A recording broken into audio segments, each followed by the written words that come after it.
Alright, so the time has finally come to talk about my budget Mjolner Marauder character. Now, this is something I've had in the works for a while. I originally came up with the idea for this build in the shower. It happens a lot.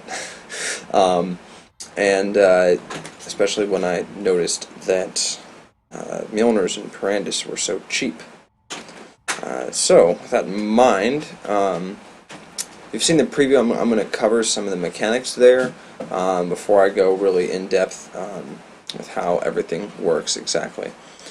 If you've seen some of my other videos, you'll know that in standard I have a very powerful Mjolner Marauder that utilizes crit and Surgeon's Flasks and the Voll's Devotion neck along with the Kingsguard unique chest.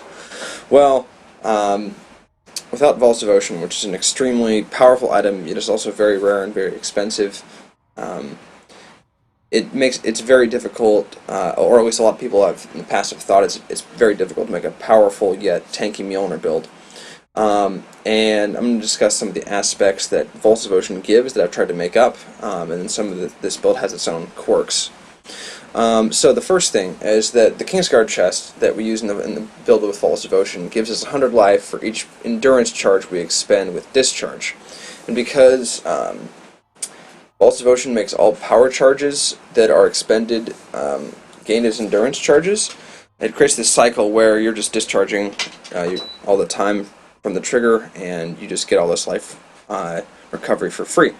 So since we're not going to have access to that, we're going to need some other means of recovering our life. Now, the typical ways is life leech of some kind. Now, you have the first choice that a lot of people jump to, which I did not use because I really don't like it, is to socket life leech in your Mjolnir here.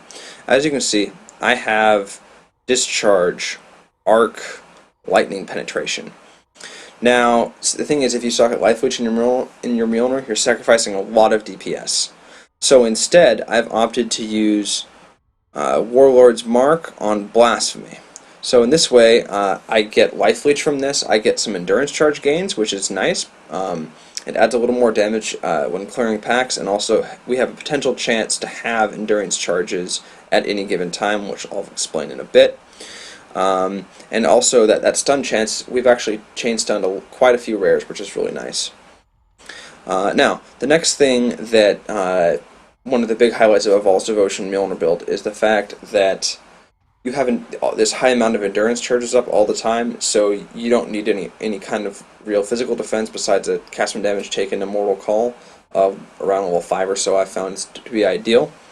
Now, my own cast when damage taken setup here, you see I have cast when damage taken, Immortal Call, Tempest Shield, and increased duration.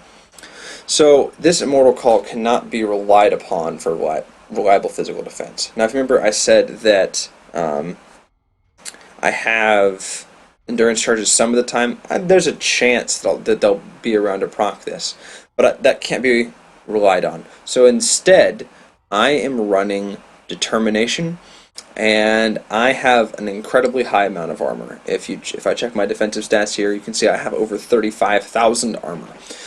This pretty much covers the physical aspect of the build defense, and you're pretty much not going to get wrecked for the most part by just about anything. I'll explain how you get up to this armor total later on in the guide. Because I have life leech from Blasphemy Warlords and very high armor, that kind of covers the two of the things that are big highlights of using a Mjolnir build with Voll's Devotion. So that way I can still socket lightning penetration into my Mjolnir to be able to have that increased damage output. Now, because I don't have a Voll's Devotion, my damage is predominantly lightning, because we're going to be doing power charges from discharge and arc from discharge. So the lightning pen is in terms of like a proportionality, it's more powerful here, even though the build does way more damage. This build still does good damage though. So for those of you who don't know how the build works, so we use the Mjolnir here. It says 30% chance to cast socketed lightning spells on hit. As you can see, we have discharge and arc. Now you may think, if you haven't seen a Mjolnir build before, how do you get your power charges in this case And we use this ring here, Ramira's Banquet. We gain a power charge on any non-critical strike. We lose all our power charges on a critical strike. Now, if you've seen the earlier guide, I said that I retain my ability to crit. So the key thing here is that my basic attack, my trigger skill, which is Molten Strike here, it only has a 6.4% critical chance. Okay, that's scaled a little bit from a few things around the tree. I can't really help that. But so the basic attack doesn't crit very often. So the basic attack will generate charges, and our other things will generate charges. And it's actually okay for me to crit. I'll explain why in a little bit. In terms of other gear, in order to make this build work, generally you want a 5-link with a fairly high amount of armor. I'll explain why. I have this one here. I have linked to Molten Strike, greater multiple projectiles, faster attacks, Fortify, and Multi-Strike. So the goal here is to just fire out as many projectiles as possible to induce a large number of hits, to thus proc the Mjolnir as many times as possible. Now, some people may say, oh, Cyclone or Lightning Strike are really good, and I disagree. Molten Strike and Cyclone are both pretty good for dealing with large packs, but when you come down to dealing with solo monsters, which are really what you need to focus on clearing, because like trash mobs just melt really fast, is that I found Molten Strike is way better against single targets and does just about as well in groups, even though it's a little slower. So I highly recommend Molten Strike. If you don't use Molten Strike with a Mjolnir, you're a wuss and you're doing it wrong. Also, for terms of skills on the Mjolnir, some people have suggested Arc, Ball Lightning instead of Arc, and I've personally really liked the way Arc works. I've experimented with Spark, and it's pretty funny, but I highly recommend Discharge, Arc, and then Lightning Pen. Or you can potentially use Iron Will, but I really like Lightning Pen personally. Yeah, so I'm just using armor rares in every slot. You have an option on your gloves to use the Repentance unique gloves. I don't have those in Perandus League yet. They give you Iron Will. If you can, they're not a bad option because they give you the ability to essentially if you can make up the lack of resist on them, it gives you a pretty nice spell damage boost. Yeah, so I'm also running a high armor shield. You can see here I have it skinned with Rise of the Phoenix because it looks good with my whole Golden Boy motif here with all the Perandus microtransactions. Other skill setups that we have Flicker Strike, Faster Attacks, Leap Slam, and Fortify. Those are my 2 movement skills you can see on the bar here. It's important to have Fortify on all my attacks. I'll explain why when I get to the passive tree. And that's also what I'll be talking about, the high armor. And then other sockets, I already said I have my Determination linked with my Warlords and my Blasphemy. And then I have Reckoning and Vengeance. So the cool thing is with Mjolnir, counterattacks, if they hit, they count as Mjolnir hits, and they can give you charges from our Ramira's, and they also proc the Mjolnir and cause it to cast. So sometimes you can like be typing or go AFK or whatever, and your counterattacks will go off and clear the screen because that's just how it works. And then I have Increased Duration linked to Blood Rage. Blood Rage is really good because it gives us bonus attack speed. With a change in 2.2, where the cast time got reduced from 1 second to 0.25 seconds, makes this a lot easier to spam, and it's really easy to keep it up all the time. And then I'm leveling a Spark here.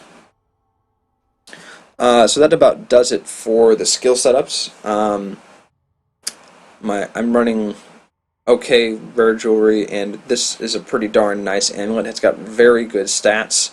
I'll talk a little bit more about the amulet slot later. So again, your core uniques are Mjolnir and Ramira's Banquet. Now for onto the passive tree. So as you can see, I am a Juggernaut. So I'll talk about this in a little bit, but first let me talk about why and how I use the critical chance. So a lot of Mjolnir builds, they go in and take this resolute technique here that say your hits can't be evaded, you never deal crits. That way the Ramirez always generates power charges. However, I have found it's much better to be able to crit, especially with the addition of the new node, Elemental Overload. 40% more elemental damage if you've crit in the past 8 seconds, no critical strike multiplier. This means that your critical strikes deal no extra damage, but they provide you with this buff that gives you 40% more damage. So the thing is, I don't have a high enough critical strike to be crit striking all the time, and if you get your critical strike up too high, you actually lower your DPS. Because if you crit, you lose all your power charges, and since the power charges are the majority of our DPS, we don't want to crit too often. However, critting a fair amount is okay, especially because we pretty much have permanent uptime on this buff. So, because we want to be able to crit, therefore we need a lot of accuracy since we don't have a dex-heavy character. So if we go into our Ascendancy class here, we are a Juggernaut. As you can see, I've taken Undeniable, which gives us 1,000 accuracy rating. If you take this early on, you pretty much have like 95% chance to hit, which is the cap throughout most of the game. I think I'm at something like 93% right now, but it's really nice to have that high hit chance. We have Unyielding. So we have 3% increased damage while we have Fortify, and an additional 1.5% max life regeneration per second while we have Fortify. So remember how I talked about earlier how on all my movement skills I have Fortify linked to my Flicker and my Leap Slam, and also linked to my main skill Molten Strike. So because of that, we get extra damage from this all the time, and extra life regeneration pretty much all the time. And finally the last one is Unbreakable, which gives us cannot be stunned, and armor received from body armor is doubled. So remember earlier how I was talking about how you want a high armored chest piece? Well, this double multiplier is applied after everything else, so it's an additional more multiplier. So my chest, it's a pretty good, but it has a very high armor. So I had this chest before I had the Unbreakable Keystone, and when I added the Unbreakable Keystone, I gained about 10,000 armor, which is pretty significant. Juggernaut's pretty much the only way to play this because we need the accuracy to be able to interact, to be able to still crit, so we can use Elemental Overload and take advantage of that. If we don't have if we don't have the accuracy that we need and we have to take RT, then we cannot use Elemental Overload, and that's a pretty big downside. Now, for terms of the passive tree. As you can see, I've pathed into Duelist over here through these notables. I have this life cluster here. Soul of Steel along with this armor cluster is very powerful. You're going to need some armor clusters to make sure everything works. We've pathed up through the middle route here, taking things like Combat Stamina on the way into Templar, where we have taken a lot of nodes, including Jewel Sockets, Devotion. There's a good life node here that I'm going to grab in a future level. I'm currently level 83. Extra power charge. So I have 6 maximum power charges on this character because my bandits were Oak for life, Creighton for attack speed, and then Lyra and Merciless for another power charge. Got some more armor here. Life over here. This life wheel can get filled out eventually. Life and regeneration. Come into the Witch Tree for spell damage. Now I've taken some spell crit here. This is pretty much like the most efficient pathing. And also having a little bit of spell crit is nice to make sure that we are critting often enough to be able to keep Elemental Overload enough. I tried using Annihilation for a while, and I recently dropped it and found the performance to be a lot better. And also, I want to be critting a fair amount so I can potentially attempt to integrate Surgeon's Flask into this build. I'm currently using, I believe, 1. I'm using 2, and we'll see how those work. I'm eventually going to be pathing into this spell damage per power charge, and eventually might jump into the lightning damage wheel here, as well as filling out these life nodes here. More DPS I may get in the future is this elemental damage wheel here with this Celestial Judgment for elemental penetration. I'm also going to be potentially grabbing this Jewel Socket here and these attack speed nodes, and I have access to the life wheel here. Now, for terms of leveling, you have some options when you level. I'm going to walk over to my stash to talk about that, to explain how I did it. So you can level pretty much however you're comfortable with, as long as you keep the core of the tree intact. Probably the best way is to level with two-handers. So what I did, let's find my page here. There they are. Okay. So what I did is I initially pathed into these two-handed melee damage nodes here, as well as the two-handed melee damage nodes here, and the axe and sword nodes here. So by taking those, I enabled myself. I was using two-handed swords with Cyclone level. You can use. I recommend two-handers, and there's also some nice two-handed nodes over here you can take.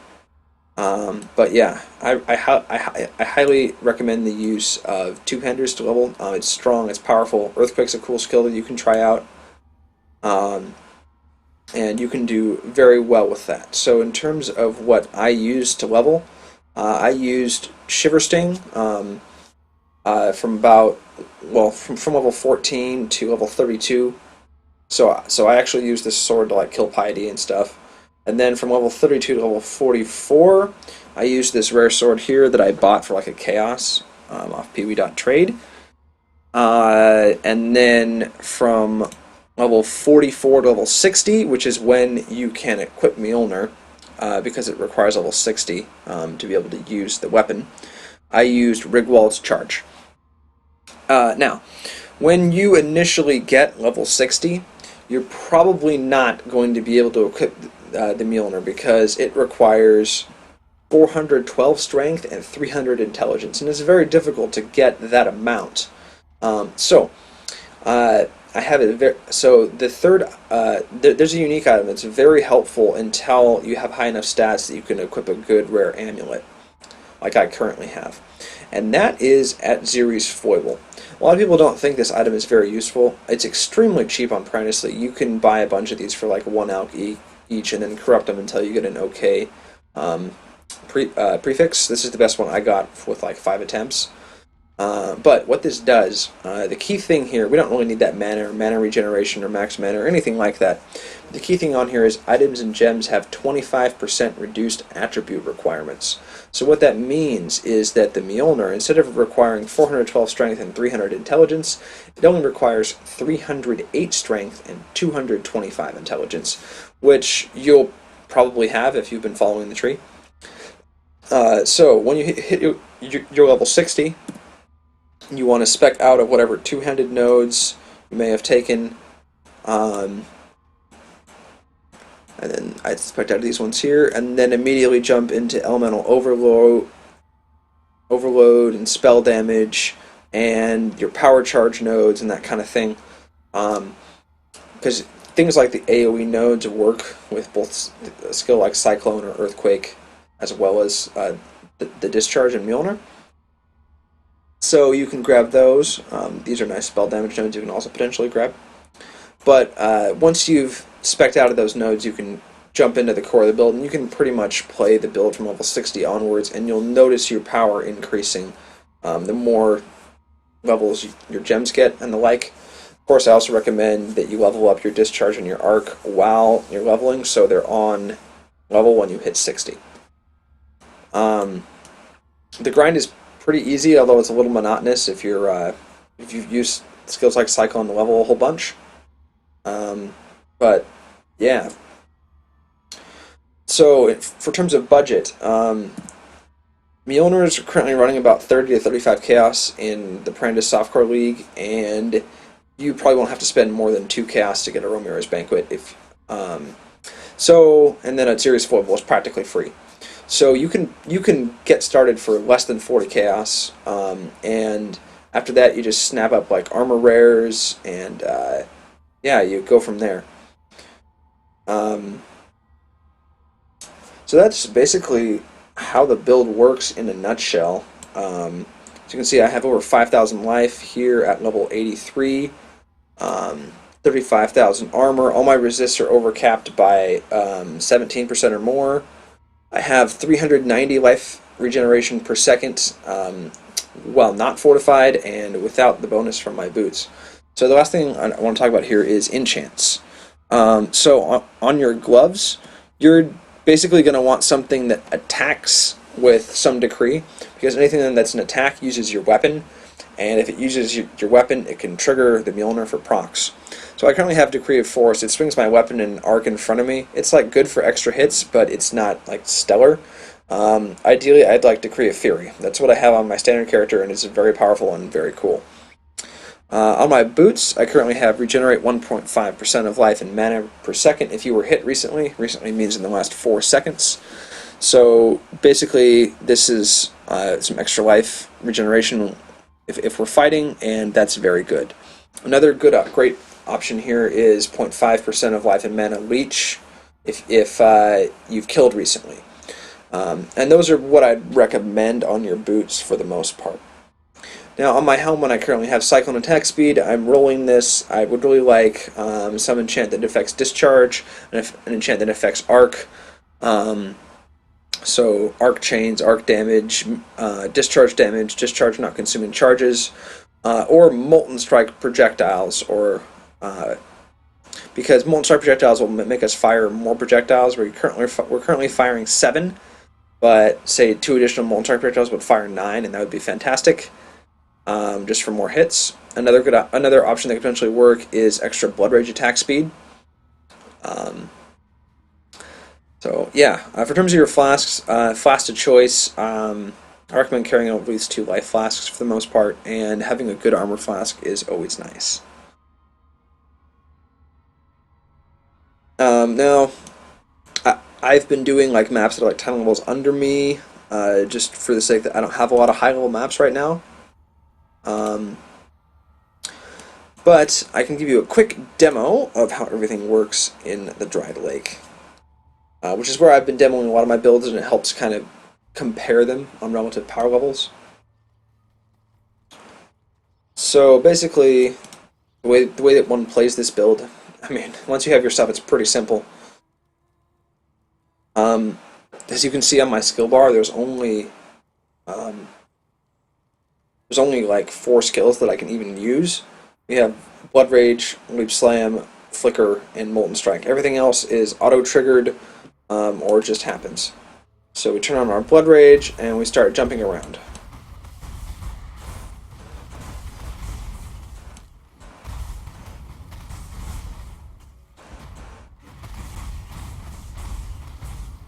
Most stuff melts pretty quickly. You have to remember again, we don't have level 20 gems yet. Yada yada yada. And all that jazz. But, you know, the Dried Lake is a pushover, as it is for most characters once they get in Merciless. Okay, that's the real one. As you can see, Nightwing melts pretty fast. So because we've retained the ability to crit, again, we can proc Elemental Overload. We can also shock more often because we can crit. Here's how the build does against Reflect. Doesn't really do anything. I think that's primarily because of the life leech.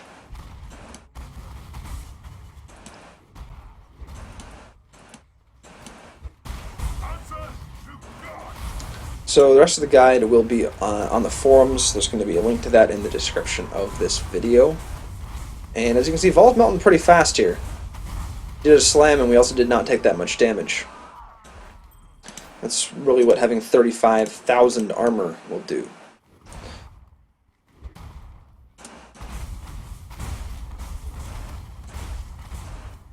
Now, you don't even need a 5-link like I have to be able to operate your Molten Strike. You can eventually operate on a 4-link with Molten Strike, Fortify, GMP, and Multi-Strike, just in a 4-link, and you can add faster attacks as your 5th link.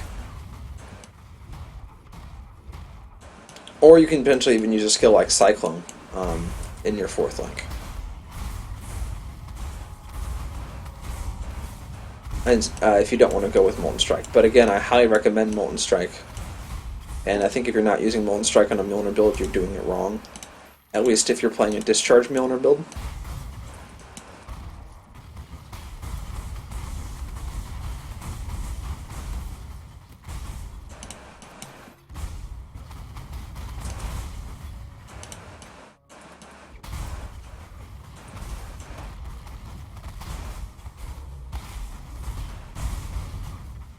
let's see if we can give a demo here of how the counterattacks work.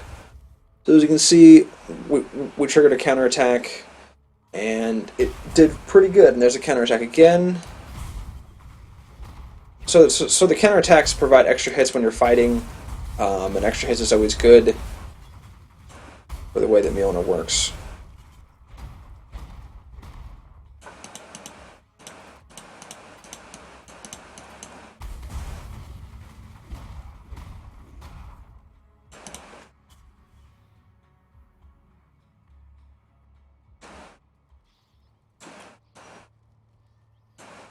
Alright, so that's going to do it for the video portion of the guide. I'm going to be posting runs of higher level maps, as well as potentially at Ziri later on in the league, so be watching the forum thread. I'll post links there, as well as my YouTube channel if you're not already subscribed.